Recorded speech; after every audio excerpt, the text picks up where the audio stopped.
Assalamualaikum warahmatullahi wabarakatuh. Pada kesempatan kali ini saya akan membahas mengenai sistem pencernaan.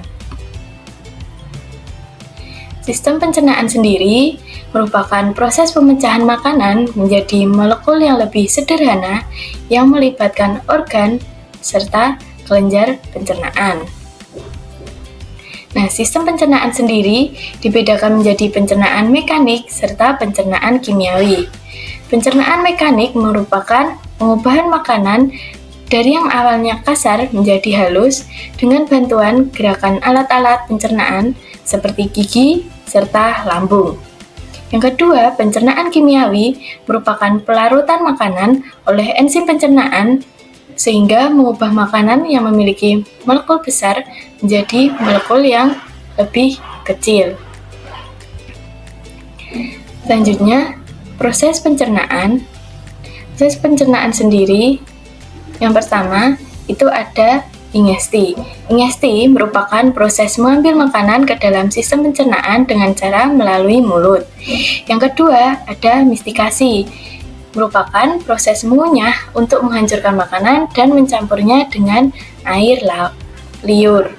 Kemudian ada deglutisi, itu fungsinya adalah untuk menelan sehingga mengangkut makanan dari mulut menuju ke perut. Selanjutnya ada proses digesti, yaitu proses memecah makanan secara mekanis serta kimia dari makanan. Kemudian ada proses absorpsi atau proses penyerapan bagian dari molekul makanan dari usus ke dalam darah atau menuju ke kelenjar getah. Terus proses pencernaan yang terakhir atau proses defekasi. Proses defekasi ini merupakan proses pembuangan limbah yang dicerna sehingga disebut dengan tinja dari tubuh.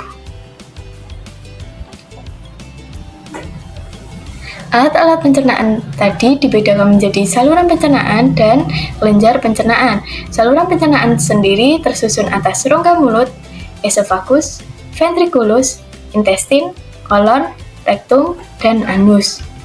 Kemudian untuk kelenjar pencernaan itu terdiri atas kelenjar ludah, hati, kantung empedu, dan pankreas.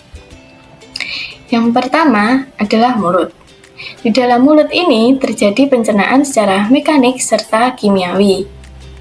Di dalam rongga mulut terdapat beberapa bagian yang membantu proses pencernaan, yaitu gigi, lidah, serta kelenjar ludah yang akan dibahas pada slide selanjutnya. Gigi merupakan alat pencernaan secara mekanis. Fungsi dari gigi adalah untuk memotong makanan menjadi molekul yang lebih kecil. Yang kedua, gigi juga memudahkan enzim pencernaan makanan mencerna makanan. Jenis-jenis gigi itu dibedakan menjadi 3. Ada gigi seri atau incisivus yang fungsinya adalah untuk memotong makanan.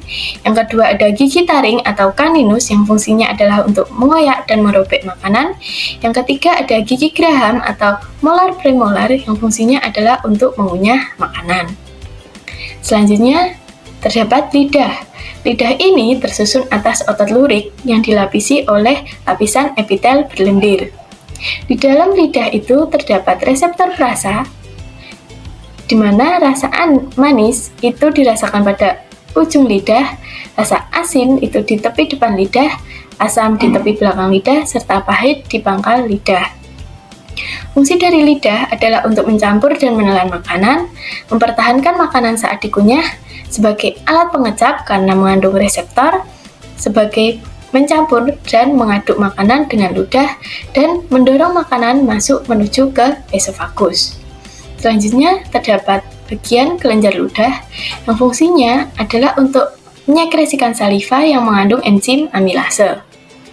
Fungsi dari saliva adalah untuk membasahi makanan, mencegah mulut kering, membunuh mikroorganisme serta sebagai penyangga pH.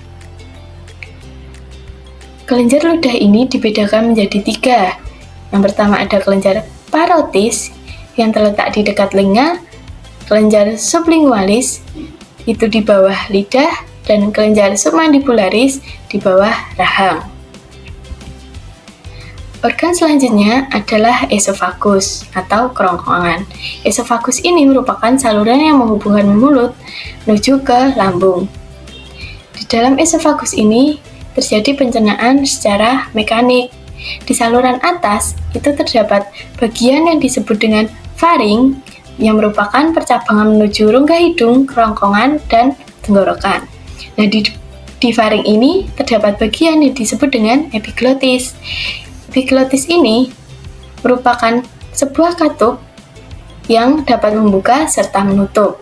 Ketika saat makanan masuk, epiglotis ini akan menutup sehingga faring dan trakea itu tidak termasuki oleh makanan dan makanan akan masuk menuju ke kerongkongan.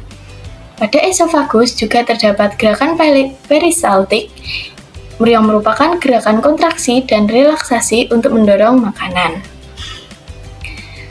Organ selanjutnya ada ventriculus atau lambung.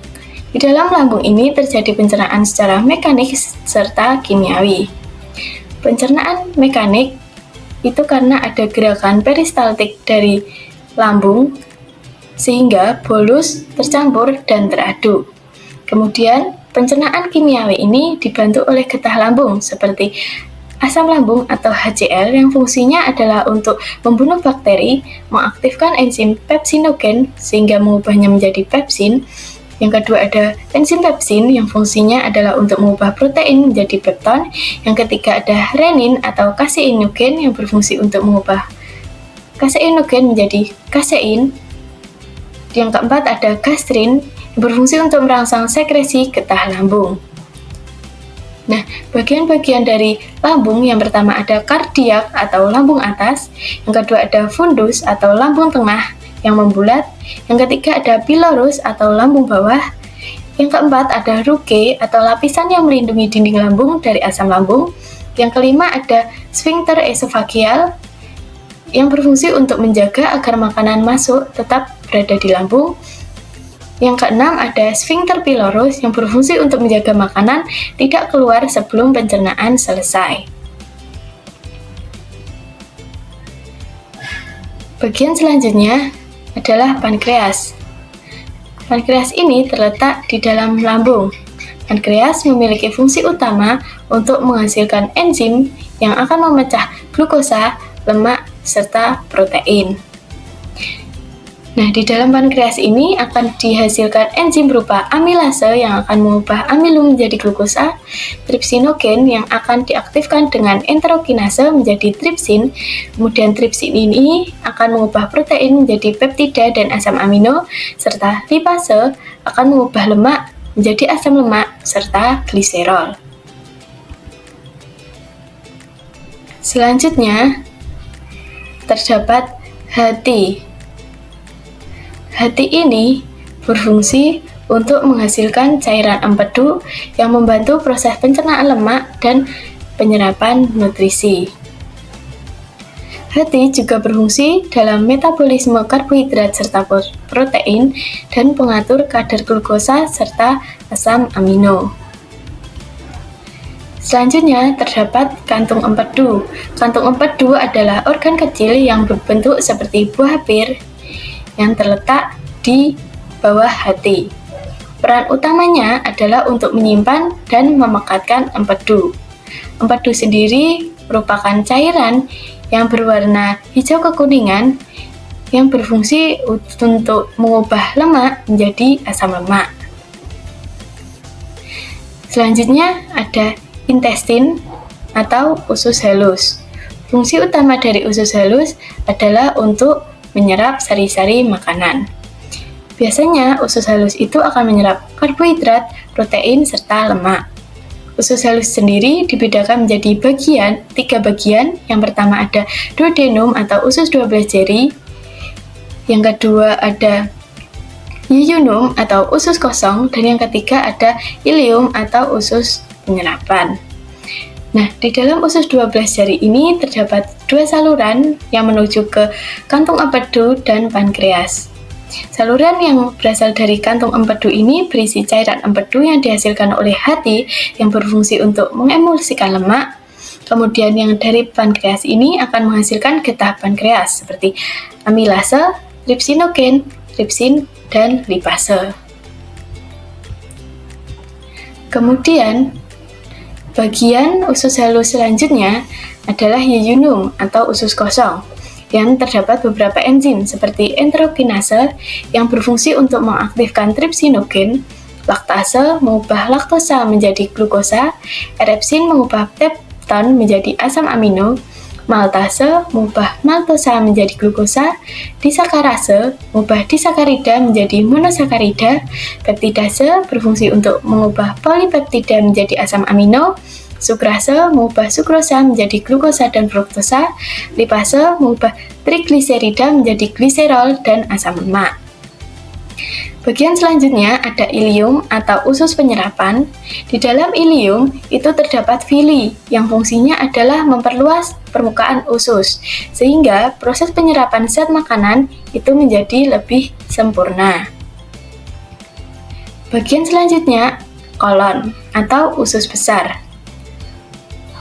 Usus besar berfungsi untuk membentuk feses, mengatur kadar air, garam mineral, dan zat berguna yang tersisa pada feses, serta sebagai tempat pembusukan makanan oleh bakteri E. coli. Struktur kolon sendiri terbagi menjadi 3. Yang pertama ada kolon ascendens, kolon transversum, dan kolon descendens. Di bagian kolon ini juga terdapat cecum atau usus buntu, di mana yang pada bagian ujungnya itu terdapat bagian yang disebut dengan appendix atau umbai cacing yang berisikan sel darah putih yang berfungsi untuk imunitas tubuh. Di ujung kolon itu terdapat bagian rektum serta anus. Bagian rektum merupakan bagian yang menghubungkan usus besar dengan anus. Di dalam rektum ini sudah tidak terjadi penyerapan air. Ketika rektum ini akan berkontraksi, itu menyebabkan proses defekasi atau pengeluaran zat sisa pencernaan melalui anus.